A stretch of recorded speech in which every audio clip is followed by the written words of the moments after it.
Hello, I'm Ollie Bell and welcome to Studs Up, a brand new podcast and YouTube series powered by the good people at oddschecker and Sky Bet, where we will be delving into the worlds of football and racing. Each week I'll be joined by my Studs Up strike partner, Charlie Austin, a man with over 250 league goals to his name, and we'll have a special guest joining us in the Studs Up dressing room as we build up to the Cheltenham Festival in March. Before we meet this week's star name, Charlie, good to have you with us on Studs Up. How's things and what have you been up to this week? All good, Ollie, thank you. A bit of training this week, tough, considering it was a Saturday and we don't play till the Monday. Started off the week by going into Talk Sport, which was my first time and was very enjoyable, alongside Laura Woods and Ally McCoist.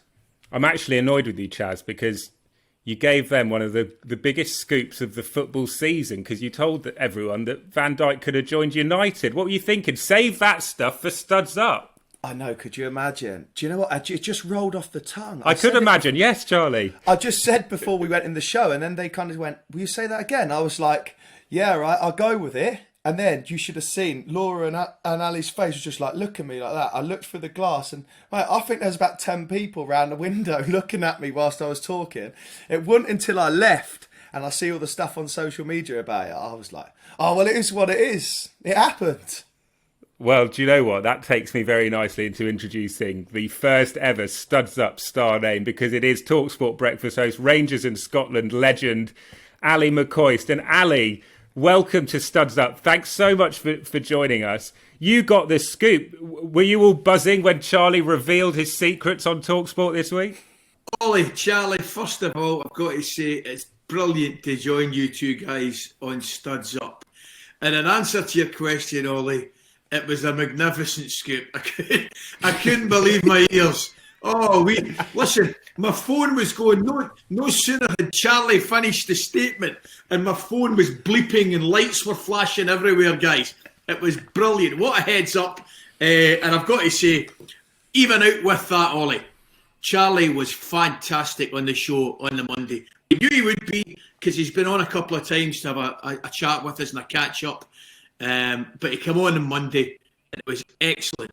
But the Van Dijk story was the icing on the cake. Well, look, hopefully you'll be working with Ally, I'm sure, on TalkSport in the future, and you'll be with us every week, Charlie, on Studs Up. And throughout the course of Studs Up, we'll be, as I say, diving into the worlds of football and racing. We'll have a Charlie and Ollie double. We'll get an anti-post selection from our guest each week for the Cheltenham Festival. So there's loads to get through, and we'll have a Parklife style rant from you as well, please, Mr. Austin. We'll get to that later in the show. But Ally, I suppose when you look at the premise of Studs Up, combining the worlds of football and racing is right in your sweet spot, I imagine. Oh, not much. I've loved my racing for years and years and years, guys.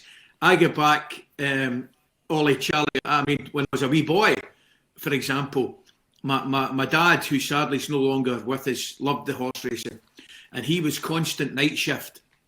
He was a fitter with Weir Pumps, which was a big company up in Glasgow, and as I say, it was constant night shift, but 3 or 4 afternoons, perhaps a Wednesday, Thursday, Friday and a Saturday, he used to work in the bookies at the top of the hill, and he did the board.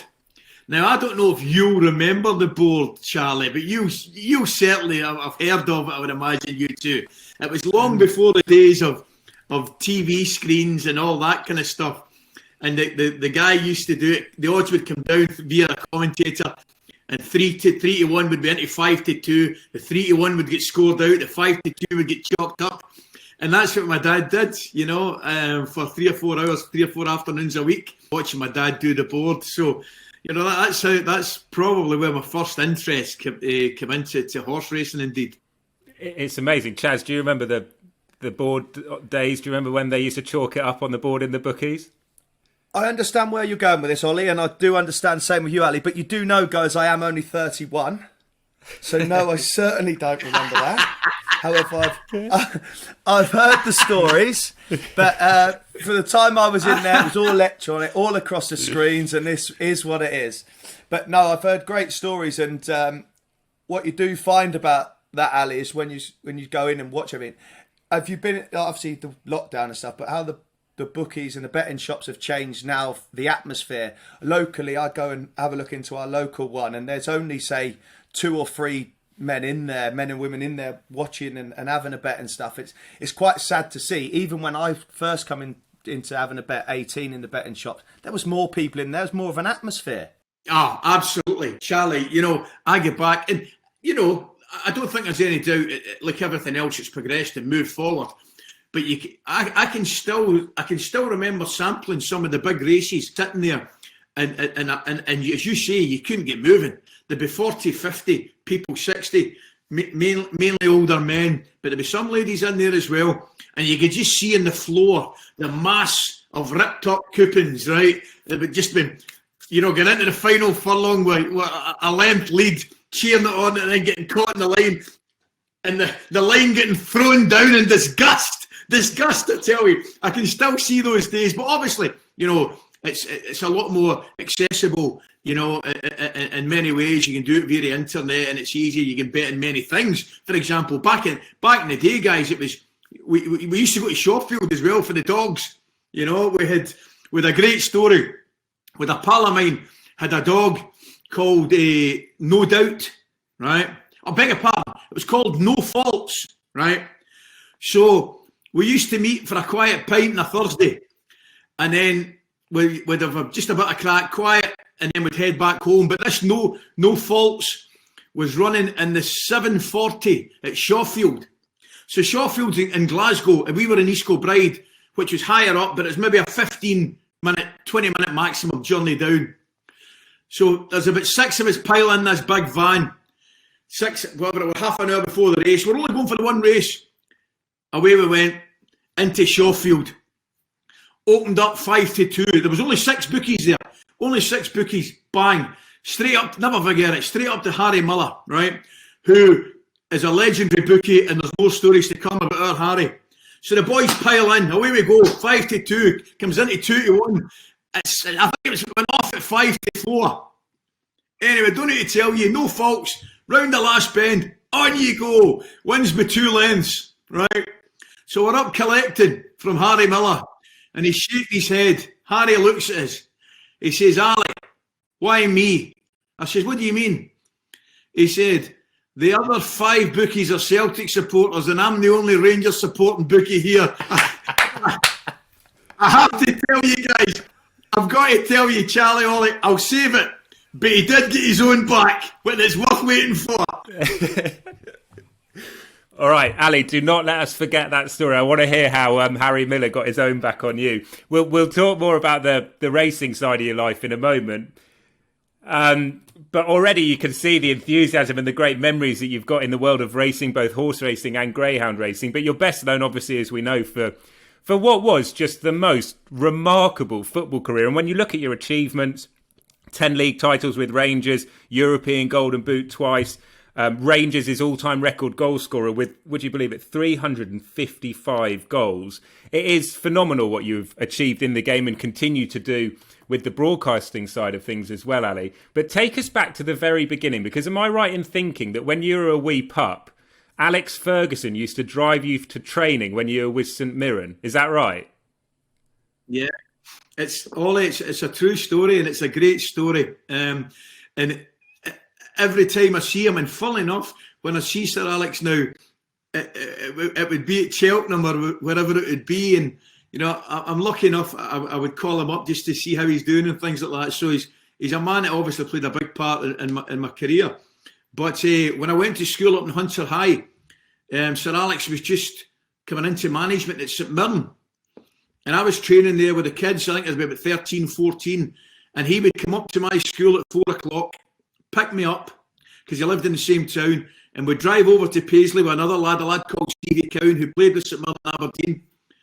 And we would train with the kids. Sir Alex would do his training with the first team and the reserves. He would then, after training, it just shows you how long ago it was, he would then fling us a couple of quid our way, and Steve and I would go round to the local fish and chip shop and get some chips, right? None of that salad and avocados and all that stuff back in the day, Charlie boy. It was a bag of chips after training. We would go and get a bag of chips, and we would come back to Love Street at St Mirren, and Sir Alex would have finished his work, and then he would drive us home to East Kilbride, and he would drop us off. He would drop us off at my mum and dad's house at that time. So it was a fantastic experience. And then, fun enough, it actually gets a little mention in his book as well.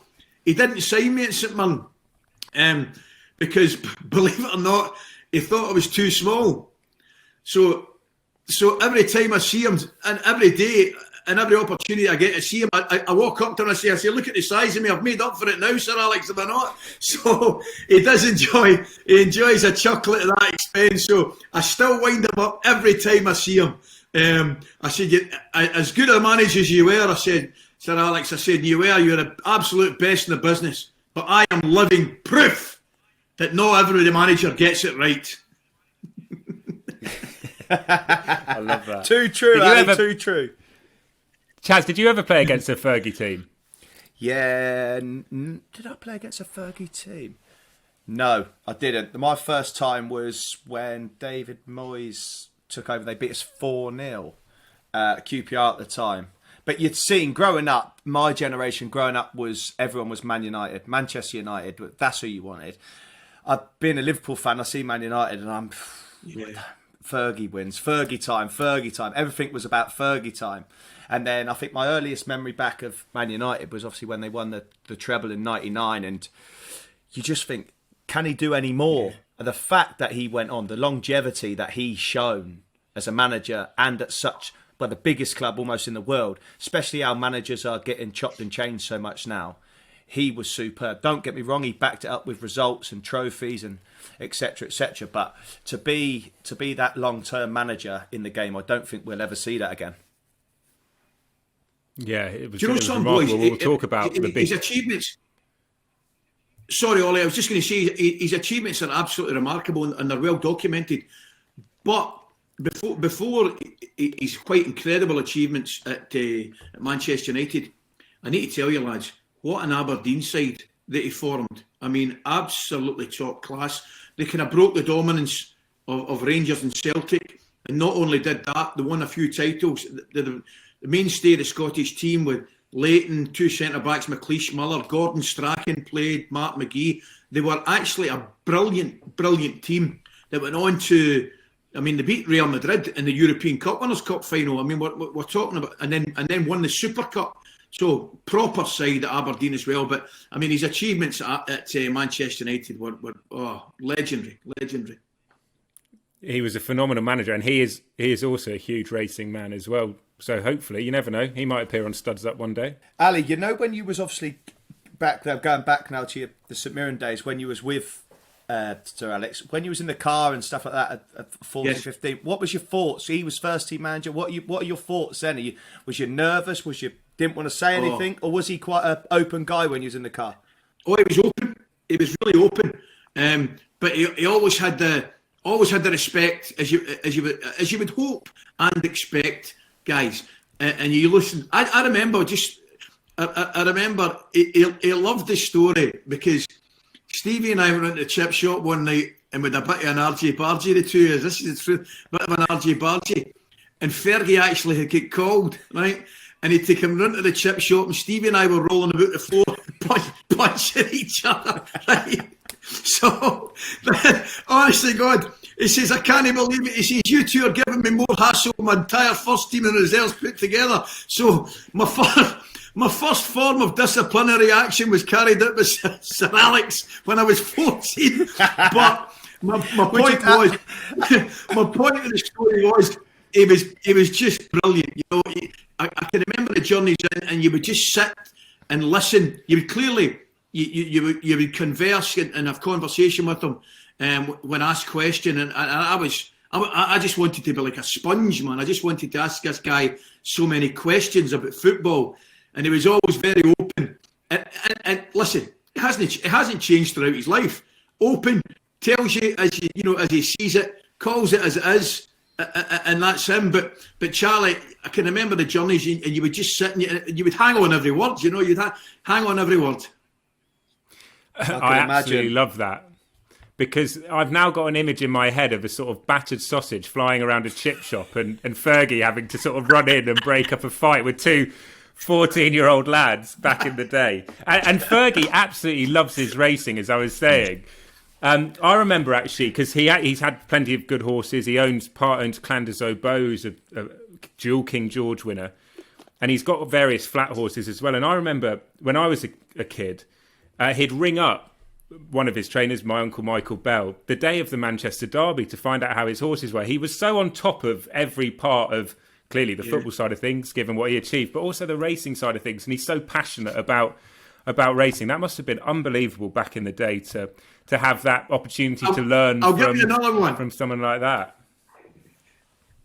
Oh, I'll give you another one, right? He's great pals, and he owns horses with Jed Mason. You know Jed? Yeah, absolutely. Well, I'm very pally with Jed as well. Jed and I go a long way back. Jed and I will go back about 25, 30 years because we had a great mutual pal in Toronto in Canada. So Jed and I had one or two trips over to Canada, which hopefully we won't have to talk about today. But Jed's great fun and I've known a long time. But I've got a wee place up in the West Coast where my father was from, on Loch Fyne. Just a wee house up there we sometimes nip up and escape to. And it's across the loch from a lovely, beautiful village called Inverary. Just as you would picture it, kind of beautiful Scottish loch village. There's a castle there, small, lovely. Anyway, we're up one I'm talking about maybe, he was manager at United at the time, so whatever it would be, but there was no games that weekend. So I decided to nip up with the kids and the family, just have a couple of days, and away we went. So I walk into the hotel, which is the Inverary Hotel, and the place is quite quiet, just one or two people there. And I say to the barman, glass of wine, whatever it was, he ordered some lunch, I'll have a pint of the real ale. So he said, the barman looks at me and said, I don't know what's in the water with you lot today. I said, what do you mean? He says, the footballers, you're all over the place today. I said, what do you mean? And he nodded over at the corner. And sitting in the corner was Sir Alex Ferguson with a pint and the Racing Post, right? Honestly, in the middle of nowhere, he's sitting with the Racing Post and a pint. I think his wife Kathy was doing a little bit of shopping, right? And he decided to come in for a pint, and he was sitting studying the forum for his bets in the afternoon because he had a weekend off. Brilliant. I think that when you look back at your career, for a lot of people, and actually I'll ask Chaz about this, growing up, you must have been watching Ali as one of the premier strikers in Europe. Was he someone, Charlie, that you looked up to when you were a kid, sort of learning your trade? To be honest, I knew about Ali because of two good friends of mine are Scottish from down here, so they was mad for him. But because everything was down here, you had Rangers and Celtic up there, my hero growing up was Alan Shearer. Being a striker, someone who scored goals, all kinds of goals, he was just someone that you wanted to idolise. 260 Premier League goals, still there. Don't get me wrong, if I was Scottish and grew up in Scotland, I would have followed Ally McCoist. 335 goals, Ollie. I'm not being funny. That is unbelievable. You've sold him short. It's 355, isn't it? I am so sorry, Mr. McCoist. You missed out 20 bangers from McCoist.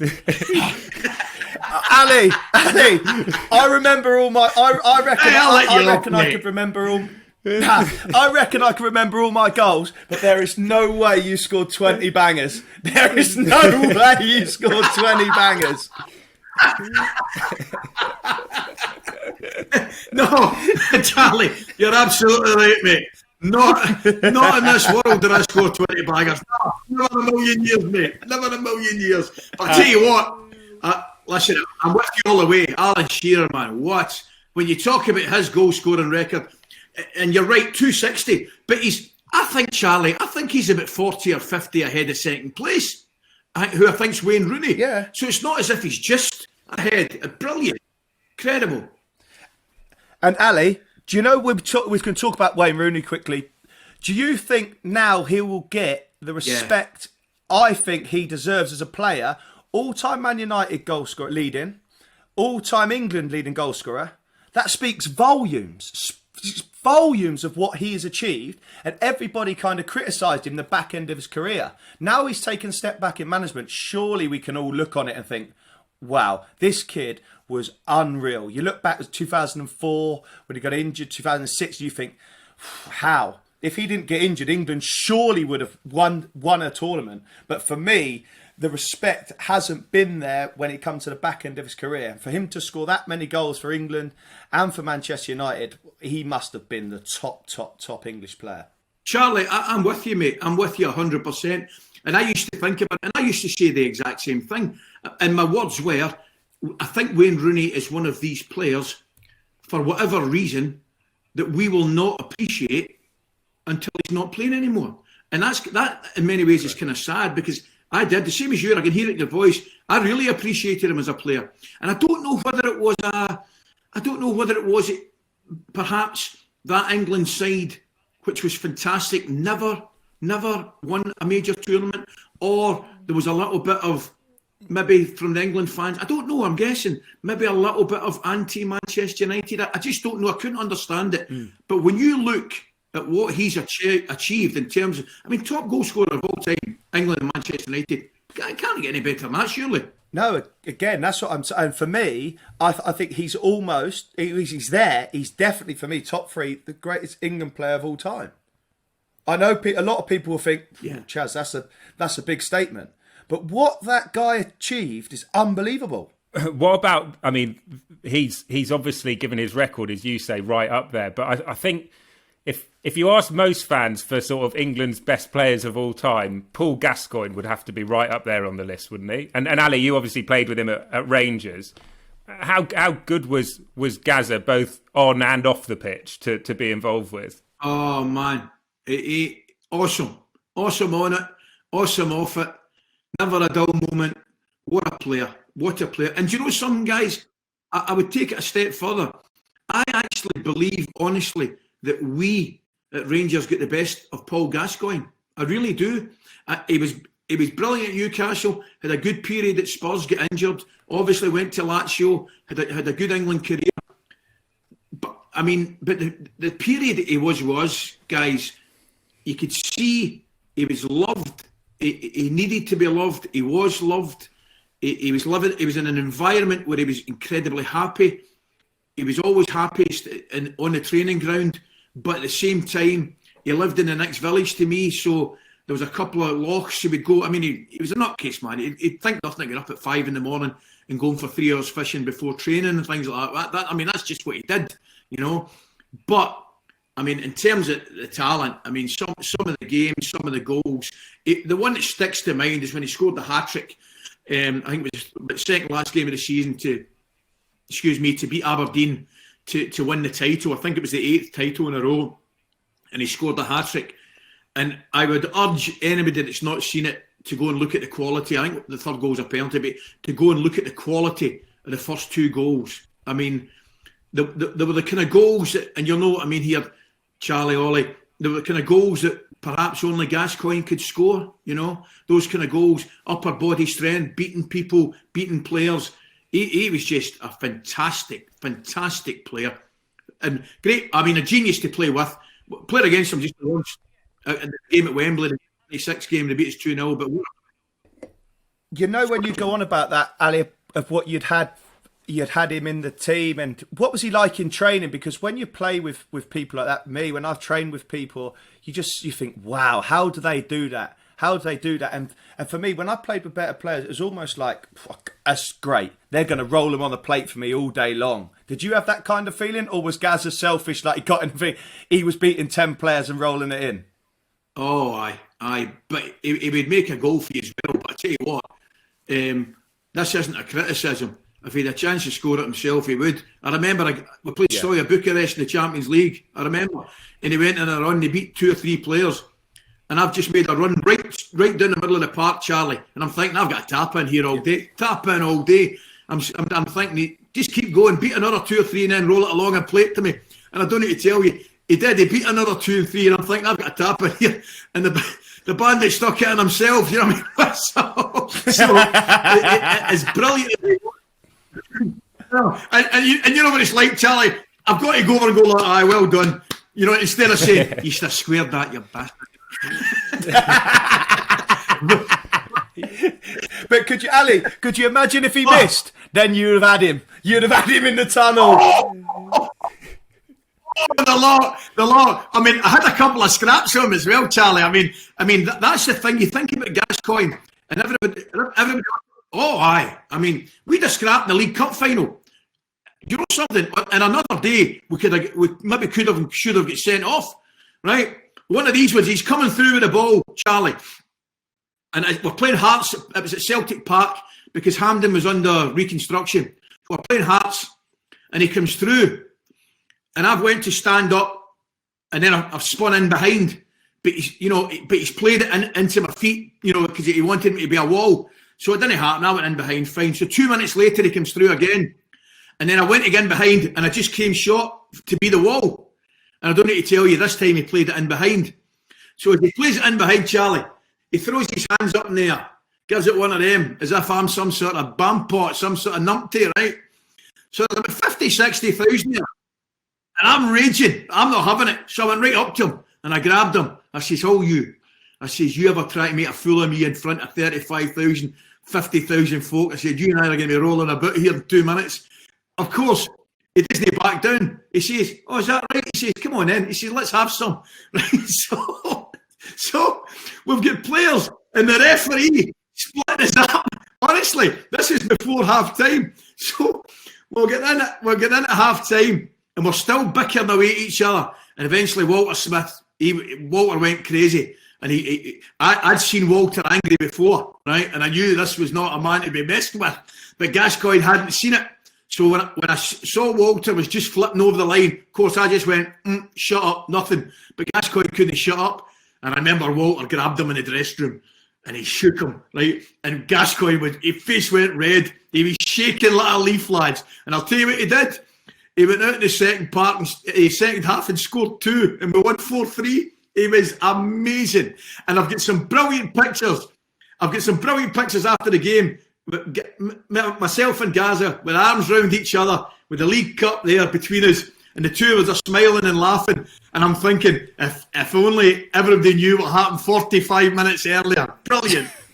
That's magic. And look, I've heard one of the best sort of, because we talk a lot as fans about the stuff that goes on behind the scenes, the dressing room banter, if you like, the practical jokes that are played in football. And I don't know whether it's true or not, but I heard one of the greatest ones was involving you and Gazza. And you mentioned his fishing. It was involving some trout, I believe. Is that story true?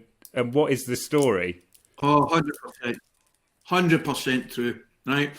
What happened? At that restaurant, oh, I'll tell you, Ollie. I mean, at that time, honestly, our dressing room, it was one of the best dressing rooms in terms of talent and multinationals, with Italians and Gascoigne, with Danes, with Loudrop, you name it, we had it, great players. But Gascoigne, and we always used to go collar tie to training, guys. We always used to be collar tie. So one more, and Gascoigne was always in early. He was always in first because he was in just couldn't sleep, crazy. So he comes in, there's no sign of him one morning, 9:30, and we're training at 10 o'clock, still no sign of him. 9:45, the door opens, and he walks in with a pair of waders on, right, up to his chest, full waders. By the way, we're collar tie underneath his waders, and he's holding 2 trout like that, right? He's got 2 trout. So we're in hysterics, man. We're rolling about the floor in tears. And anyway, how's he going? Caught a couple of fish. He was injured, and so was I. So the rest of the boys went training. Well, he looked at me, and we're in the gym doing our work. He went, "Come on, Coist," he said. "Well, I've a bit of a laugh with these 2 trout." He said, "Who's been annoying you this week?" And I went, "Gordon Jury, jukebox." He went, "Right, watch this." So he went into jukebox's pockets, got his car keys, right? And out the 2 of us went to the main street to find jukebox's car. So we open the car up, right? Now listen to this. We open the boot up. I unscrew the spare tyre. I get the 2 trout and I throw them in the back of the boot, and I go to screw the spare tyre back on. He says, "No." I said, "What do you mean?" He says, "Watch this." So he unscrews it, takes one of the trout out, screws the spare wheel back on, opens the back door. he finds a compartment in this Honda you would never know existed, drops the fish in, looks at me and says, when he finds the first fish, he'll think that's it. I thought to myself, there and then, I knew, Charlie, Ollie, I was dealing with genius, boys. I mean, I was out my depth. I'm telling you, I was out my depth. Right? He said to me, when he finds the first fish, well, of course, all the boys are in it, lads. And he comes into, Jukebox is coming into the dressing room after about 4 days, right? And he's saying, freaking smelling my car. He's giving it the whole bit, you know what I mean? And then after about a week, you know those wee Brazilian, no, those wee Christmas trees, the air fresheners. Well, I swear to God, his Honda was like a Brazilian rainforest, man. There was trees, there was pineapple, there was lemon and lime smelling. It was unbelievable. Right? He couldn't see out his windscreen for these air fresheners, right? He was driving like that. Right? So anyway, he finds the first one. And he comes in and he says, bastards. He says, bastards. He says, it was you, wasn't it? I went, nothing to do with me. Of course, Gascoigne's like, nothing to do with me. So for the next 3 days, he's coming in and he's saying, by the way, I cannot get rid of the smell of that car. Right? And he said, Coist, he says, I'm not kidding you. He says, I stopped at the traffic lights on the way into training and there was people walking by my car holding their nose.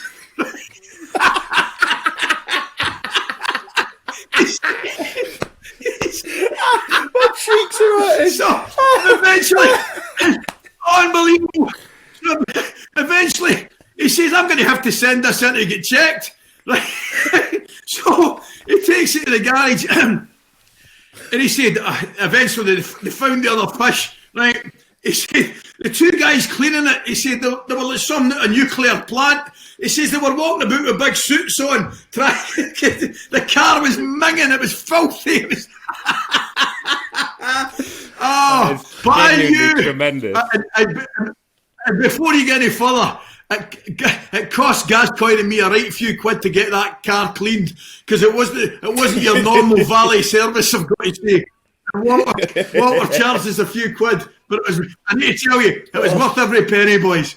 I bet. Well, my cheeks, I'm gone here. My cheeks are completely hurting. That is genuinely, I'm so glad it's true because I'd heard a story about that and I thought that can't be true, but phenomenal. Chaz, do moments like that still happen?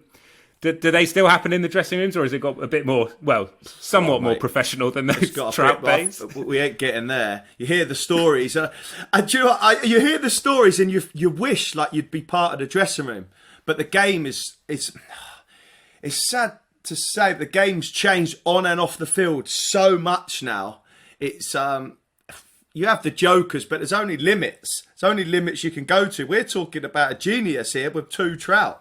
I think the most you get with people now would be cutting socks or firing the clothes in the shower or something like that. I've been very, very fortunate in my career I've not been involved in any of that. Well, if any of the QPR players are watching and you see them turn up with 2 trout, just lock your car, Charlie, and look after your keys. But Ali, in all seriousness, I mean, we're reflecting on just what was a brilliant period in Rangers football history. You won 10 league titles, 9 Scottish League Cups, as I said earlier. And it seems like the good times are returning to Ibrox with Steven Gerrard at the helm, and you booked for another league title coming Rangers' way. How good a job has Gerrard done there?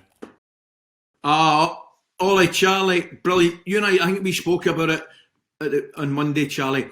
He has done and is doing a fantastic job. There's a couple of things worth mentioning as well.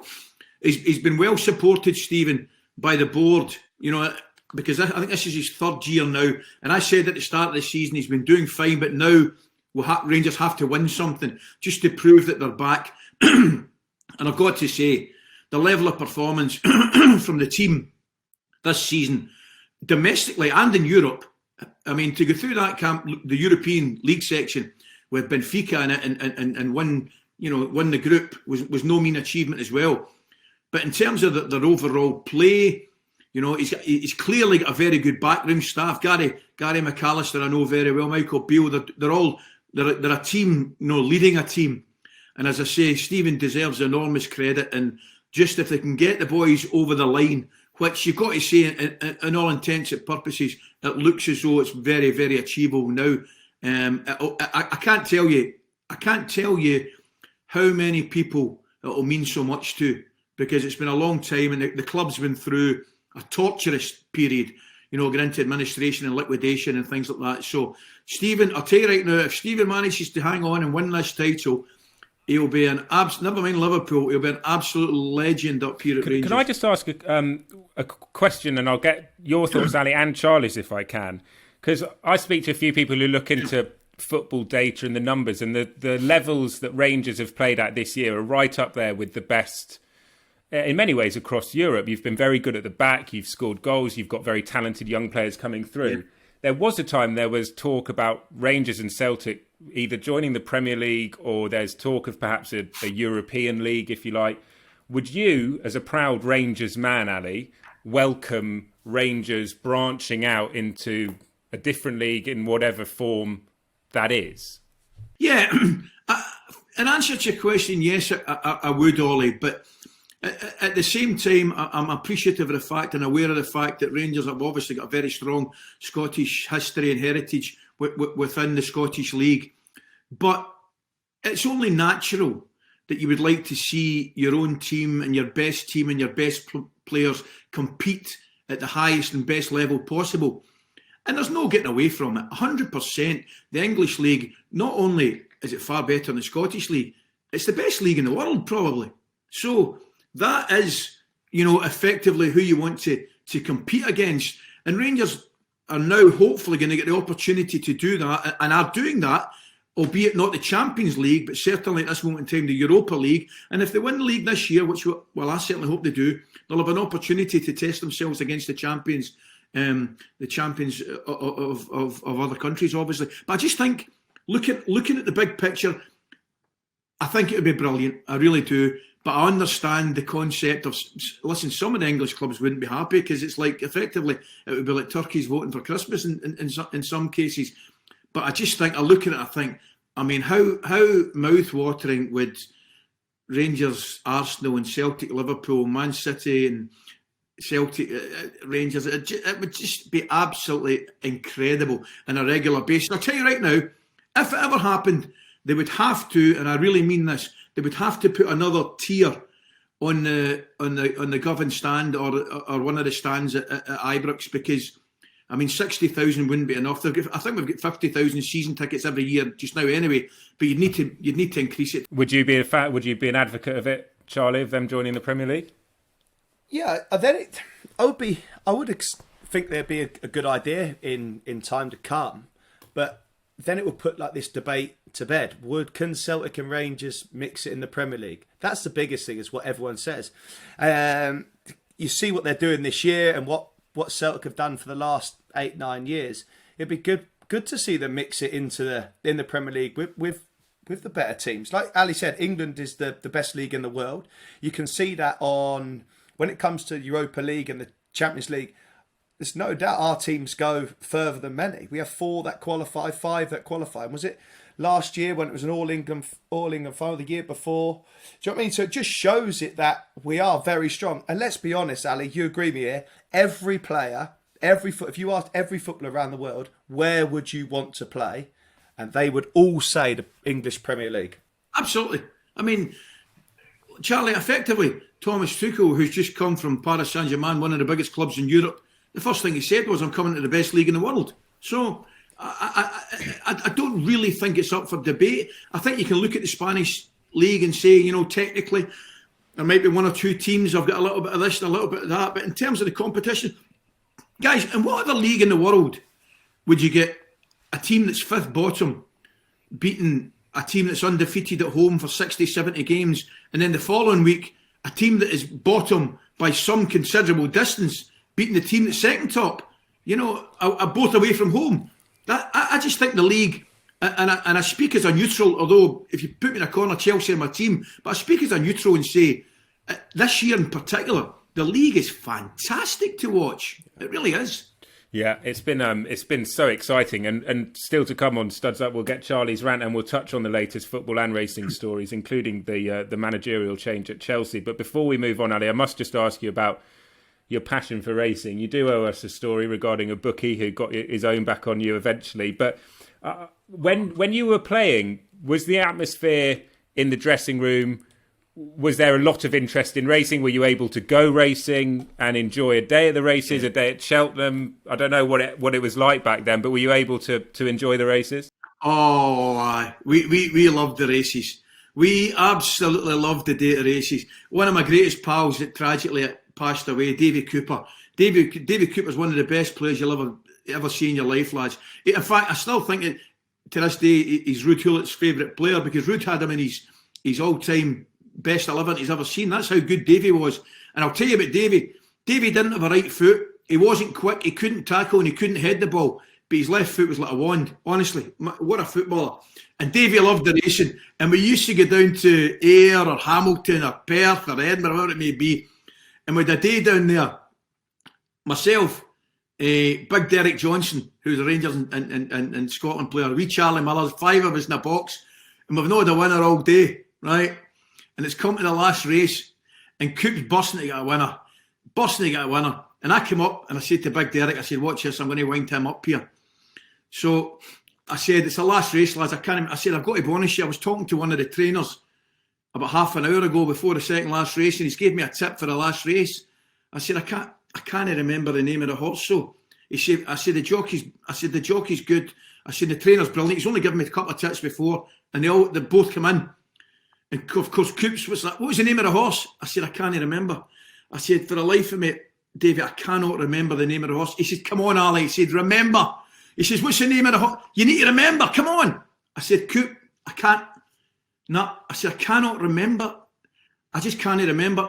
Wait a minute. I said, no, I can't remember. I think last race, he said number 5, but I can't really remember. Coop looked it up. Last race, number 5, amnesia.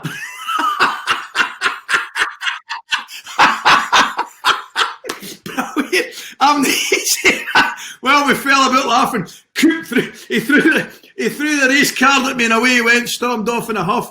But we loved the day at the races. I think I went to about 12 Cheltenhams in a row, and I know for a fact Graham Souness fined me for 2 of them. He didn't fine me for the entire 12, but I know he fined me for certainly 2, possibly 3. I remember we went down, and I think he must have got wind that we went down, because he texted everybody got a message would he be in training the following morning. So I think we'd been in the Tuesday, and we meant to have the Wednesday off, but he got us in the Wednesday morning. I thought, bandit. So we went racing the Tuesday. I flew back up, trained on the Wednesday, and flew back down right after training, right? Made it in for the last race, Ollie.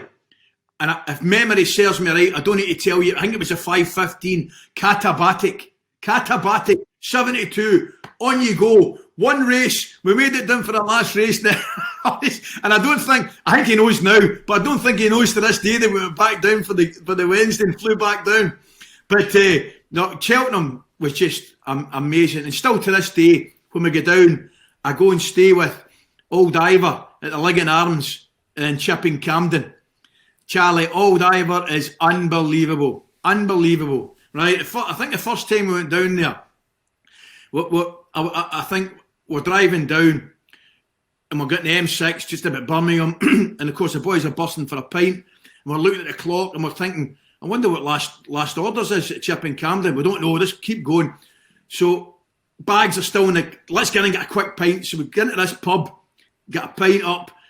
So away we go, quick pint. We thought, I just made it just before the bell goes, you know. Anyway, 4 hours later, at 2:30, we're still going up getting pints, right? I don't think they did last orders in this place in Chipping Camden. And then the final nail was, I'll never forget it, I looked at my watch, 2:45. There's a guy walked in the pub with his dog, tied his dog to the bar, walked behind the bar, poured himself a pint, put a $5 in the till and came out of the pint. I thought, what's happening here? This place is mad. No wonder you keep going back. Oh, it's a great. I just think it's the greatest festival. I enjoy the flat. I must admit, Ollie, but I mean, Cheltenham for me is just it's the business. I absolutely love it. It will be a very different Cheltenham. Obviously, we don't think there will be crowds as we know it, but I think the atmosphere will hopefully resonate across through the TV screens as we build up to Cheltenham here on Studs Up. We'll get an anti-post selection from you later on, Ali. But just before we move on from your interest in racing, can you just let the Studs Up listeners and viewers know how Harry Lewis made his money back? Henry Miller. Oh, Harry Miller. Right. So me and Wee Durante, he was my sidekick throughout my career. Wee Durante, the two of us, thick as thieves. So there used to be an old director at Rangers, and they used to run the Rangers pools. And one morning he said to his lads, somebody's let us down. He said, "Will the two of you do a wee photograph shooting of bits and pieces?" He said, "There's 100 quid in it each for you." "Oh, that'll do, lovely." I smashing. So took me and Durante and I, a couple of wee snaps, a couple of photographs, lovely. Couple of 100 quid. There we go. So what we're doing this afternoon, I'll tell you what we're doing, Durante. We're going to Hamilton races. So away we go, the two of us go to Hamilton races. We got a couple of tips. Nothing came. We got a tip in the last race. We've done our brains in, right? With £100 each, we've done our tank, done a lot apart from, Charlie, I said, right, here's the deal. We've got this tip in the last. Once you got on you, he'd about 6 quid, I'd about 8 quid. There was a walk up to the local hotel, the what's it called? The began with a C, doesn't matter. The walk was just about a mile, right? The Cricklewood it was called. Right, here's the deal. We're putting a lot on the last race. We're keeping enough for 2 pints and 10 pence to phone a taxi. Remember the old machines used to take the 10 pence and phone, right? So he said, right, bet that last. So I went straight up to Harry Miller. I don't need to tell you, lads. I came off the tip, right? And I bet something else. Sod's law. The tip wins 11-2. Wee Durante's going like that. Your beauty. And I've now got to tell him that I've not backed it. So he's giving it that. I say, Durante, I've not backed it. Oh, you stupid. So I get the deserving mouthful. I said, well, that's it. No other option. I said, 2 pints and a 2 bob, 10 pence phone call for a taxi at the Cricklewood. So away we go, tail between our legs. We've done the money. We walk up to the Cricklewood. Walk up to the bar. 2 pints. Girl comes up, puts the 2 pints on the bar. I'm just about to turn round to go into the foyer to use the phone. And I get a shout for somebody sitting down in the corner. How you doing, lads? I looked over. Yes, you've got it, boys. It's Harry Miller, right? He's got a knife and a fork. And he's got the biggest fillet steak in front of him you've ever seen in your life. With chips, mushrooms, trimmings, the onion rings, you name it. And he looked at me, he looked at the two of us and he winked and he went, every dog's got his day, boys. I love it. I'm sorry for naming him Harry Lewis. If there is a bookie out there called Harry Lewis, then yeah. Hopefully you haven't taken money off Ali as well. We didn't want Ali losing too much. But look, those are amazing stories. I know you've owned horses as well. And we hope to see you at Cheltenham. If not this year, then hopefully back next year. And I'm pretty sure that Soonest can't find you this time round. So we'll hopefully get He'll have a go. But look, there's lots going on in the racing world of late. Charlie, I know that you were impressed by First Flow, who beat Politolog in the Grade 1 Clarence House at Ascot last week. Do you think that horse can serve it up to Chacun Poursoir in the champion chase? I think... Going off what he done then, you've got to put a case forward for him. But look, he ran it, the ground, the weather, and down at Ascot wasn't the best. But he led well, jumped the last, and Politolog, to be fair, looked like it was going to put up to him, but he just went away. And look, Kim Bailey's first Grade 1 winner. Look, for him, he's still, for me... Grade 1 winner for a long time. For a long time, yeah. So for me, still got a bit to prove, Ollie, just because Chacun Poursoir, he comes with the reputation, Willie Mullins, Rich Ritchie. It's going to be a tough ask for me. It really is. I just think he's near on one of the naps he'll be many people's nap for the festival. I agree. I think Chacun Poursoir is a bit of a banker. The likes of Envoy Allen are bankers at this stage. In other news, the Longines World's Best Jockey was announced this week, and for the third year in a row, it went the way of the 50-year-old Frankie Dettori, and it is a remarkable achievement from Frankie. And I think racing's going to have a massive hole to fill when Frankie retires, because he's such a rock star, and obviously he's famous beyond racing as well. He transcends the sport. Ali, you were a team captain with him on Question of Sport. For him to still be doing what he's doing, it is genuinely remarkable, isn't it? Ollie, it's unbelievable. That wee man has been one of, if not the greatest ambassador for horse racing, certainly in my lifetime. And there's been incredible jockeys. If you think about it, you know, Piggott, Carson, Frankie, McCoy's unbelievable as well. I mean, I'm lucky enough I can call Frankie and AP my friend, and I value their friendships dearly. But for Frankie's like, I mean, effectively is, guys, he's like a good wine. He just seems to be getting better and better. And his relationship with horses is one of the things that attract him to the public as well. Not just the way he handles himself, but his genuine love for Enable, for example. You can see it. You can actually see it. You can feel it. You can feel it through the TV screens, and it's just brilliant. It really is, and more power to him, and long may it continue. As I say, he's just an excellent athlete, and one of the best. Definitely, in my opinion, one of the best. I remember interviewing him after Enable one at York, and he burst out into tears because he thought that was the last time we were going to see her on a British race course. She ended up staying in training, but you're right. When you're next to him and you see him talk about horses, it is genuinely phenomenal.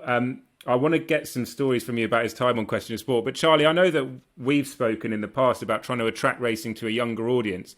How concerned are you about what happens post Frankie Dettori when he retires? Because he's such a name for the sport that, as I say, crosses over through the back pages. Yeah, and he's such a name for the sport, and rightly so for what he's done for the sport. But if you look now, with the way social media has gone, Frankie's not had to use that. He's been out there, like you say, he's been well documented everywhere on different channels. But for me, if you look at the likes of O'Shea Murphy, what he's trying to do via the social media channels, when he's doing his preview of the racing after, when he's saying what he should have done better or what he done to win the race, I think that just gives racing fans a better insight than what it can do. Listen, you interview people straight after the race, and it's the raw emotion of what actually happens. But when they look back and have time to reflect on it, when they actually describe what happened, it is good to see, and it's well documented that when it comes across, it is a good watch.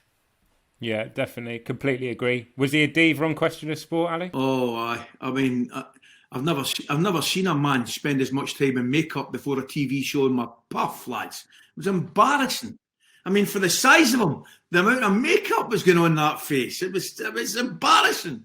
But no, in all honesty, he was exactly the guy you see at the racetrack. He's got time for everybody. You know, everybody loved him on the show. Sue, and doesn't matter, the researchers, everybody. He was just, do you know something? He was just too busy and too good a jockey to do that full time. That was his problem. He had too much talent and too much still to offer the horsing world. But I certainly valued my time with him in Question of Sport. As I say, great fun. And we still speak on the phone pretty often. I'll phone him before big races and wish him all the best and things like that. And there's never a minute he gets back to you immediately. He's that kind of guy, you know. Tremendous bloke, and a thoroughly deserved third world's best jockey crown for Frankie this week. Now, every week on Studs Up, as we build up to the Cheltenham Festival, many of you will remember that Charlie became a bit of a viral sensation. Well, he's been a viral sensation twice, in truth. Once for revealing that Van Dijk could have gone to United. We've had a go at you for that already, Charlie. But earlier in the year, last year, you went on a bit of a Parklife style rant about VAR. So we're going to give you a space here on Studs Up to get whatever you want off your chest. It's going to be called Charlie's Rant. I'm going to give you 30 seconds each week, Charlie, to rant away. What have you got for us this week? This week's rant is, again, the offside rule. For me, there's been a big talking point early on the week. Should they put the flag up early or should they allow the play to continue? But again on Tuesday, West Brom versus Man City, controversy for West Brom's second goal.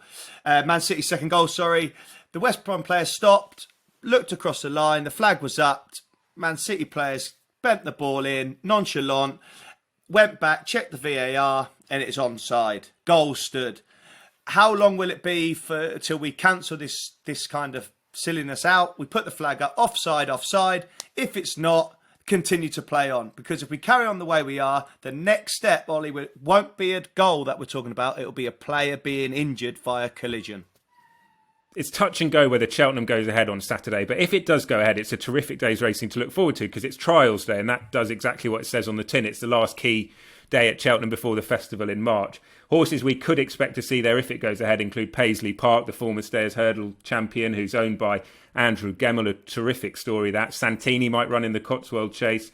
So there's some amazing horses on show at Cheltenham. Fingers crossed that goes ahead. But also a terrific day up at Doncaster, and Sky Bet are sponsoring the card up there. They've got a great offer for this weekend's racing. They're paying 5 places instead of 3 in their flagship sponsored race this weekend at Doncaster, the Sky Bet Chase, which is the 3:15, and that looks a good opportunity for Cap de Nord for Christian Williams. And each week on Studs Up, Charlie and I are going to get a racing selection out there each weekend, and that's going to be a double on Sky Bet. So just head to the specials tab in the horse racing markets. It will be under the Studs Up double.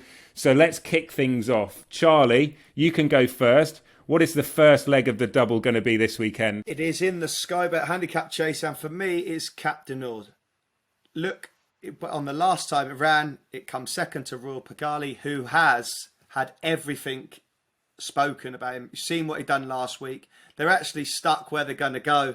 He's a Norwich. He can go to the Gold Cup, but for me, Cap de Nord is a certainty at the weekend. Cap de Nord then in the Sky Bet Chase for Charlie. That's coming up at 3:15. My selection, my leg of the double, I'm actually technically the first leg. So the pressure's on my shoulders to begin with because my race is at 2:37 at Doncaster. It's the Sky Bet Fillies Juvenile Hurdle. It's a listed race and there's a horse in there called Progressive, who is just that. She's 1-from-1 over hurdle. She won over course and distance on heavy ground. I was really taken by the way she went through that race. And I know that connections think an awful lot of her. She doesn't do an awful lot at home, Progressive, but as I say, she's got a massive engine. She's won over course and distance. She's acted on soft ground. And I think she'll take an awful lot of beating in that. So the double, to recap, the Sky Bet double, head to Sky Bet. You can find it on the app there or the website. It's Cap de Nord in the 3:15 for Charlie and Progressive for me in the 2:37. We should just say as well that Shishkin is likely to run at Doncaster on Saturday. Shishkin is the anti-post favourite for the Sporting Life Arkle. Charlie, do you think this horse is the real deal? I do think he's the real deal. The way just took him to fences like a duck to water. It's going to be very interesting what actually happens in the coming weeks. I am looking forward to it. You want the best horses to run in the big meetings, and that's why we have the buzz about horse racing, because you almost have Altior going one way as he gets older and moves on for his career. You've got Shishkin coming through as completely the same horse, different horse, same direction. Fantastic jumper and someone that I am looking forward to watching throughout the years. So when we look ahead to this weekend, don't forget that Sky Bet have got that offer in the Sky Bet Chase. They're paying 5 places instead of 3 in the Sky Bet Chase, which is where Charlie's selection is. That he's gone for Cap de Nord. So Cap de Nord and Progressive for us in the Studs Up double, the first Studs Up double. Let's bang this one in. Show the listeners and the viewers that we know what we're talking about. Each week as well, when we get a special guest, I think it would be quite a good idea as we lead up to Cheltenham. What do you reckon, Charlie, to get our guests to pick a horse, Cheltenham anti-post, and we can get a little anti-post book compiled ahead of Cheltenham? Not only just the winners, though, Ollie. Like we need to know the league table, and there's always got to be a loser, definitely. And just one that we'd never ask again for a tip. I think that's important we do that. I never knew I was going to put under any undue pressure here, guys. I was coming on here for a chat, and you're putting me under all sorts of pressure here. What are you two up to? No, Ali, this is studs up. This is serious stuff here. Serious stuff. So, pressure's on your shoulders then. You're going to kick it off as our first ever studs up guest. What have you got for us for Cheltenham then? Well, as you know, boys know, and I've explained to you, I just love Cheltenham, man. It's just the best week of the year. It's just the best racing, best national hunt racing you get anywhere in the world. I like Luke Epitante for Nicky Henderson, the champion hurdle, I have to say. And I think Willie Mullins' horse Album Photo, which I saw run at Tour and its race, pre-Cheltenham Gold Cup race. I know it was only a 3-horse field. All I watched it though, didn't do anything wrong. Looks a good animal. He'll obviously be going to that race, the Gold Cup, full of confidence. Willie Mullins is a genius. But I like the look of Venetia Williams. We spoke about it. Royal Pagel had was a 16th length winner at Haydock at the weekend there. Looked very impressive. I know it's a novice, but Gold Cup. Sometimes these dreams can happen, you know. You've got a good price on it just now. And I'll, as I say, take away the favourite. That's where my anti-post Cheltenham Gold Cup bet would be, my friends. All right, I'm making note that the first one is Royal Pagel in the Gold Cup for our first ever Studs Up guest, Ally McCoist. Right, terrific stuff. Just before you go, Ali, I know you mentioned that you're friends with Frankie and AP McCoy, and I think it's fair to say, for me, growing up in racing with an uncle who's a trainer, the one piece of advice I'd give anyone listening to this is just completely ignore whatever any trainers and jockeys say, because they're the worst sort of tipsters in the world, if you like. They're just terrible at giving selections. Did you ever come across sort of an AP selection when you were playing or at Cheltenham back in the day that won or lost? Would you ever get any good info from the people in the sport? AP, are you joking? He might be the worst tipster on the planet, guys. Now, he'll hate me saying it. Mickey Fitz, on the other hand, Mickey's not bad. Mickey's been known to come up with one or two gems in his time, right? He's come up with one or two gems in his time, but McCoy, I think, to be honest with McCoy, I think he's probably a better tipster than he lets on. He just take the huff with me, because I beat him 4-2 one time at the golf in Portugal. Ollie, right, Charlie? I beat him 4-2. We played in the Algarve at Villamoura, and I promise you, I have never played sport with a more competitive human being in my life. We were on holiday, and he didn't speak to me for 3 days. 3 days, lads. I mean, that's taking it a bit far, isn't it? Yeah. You were lucky, Ali. No, but listen, it's amazing to...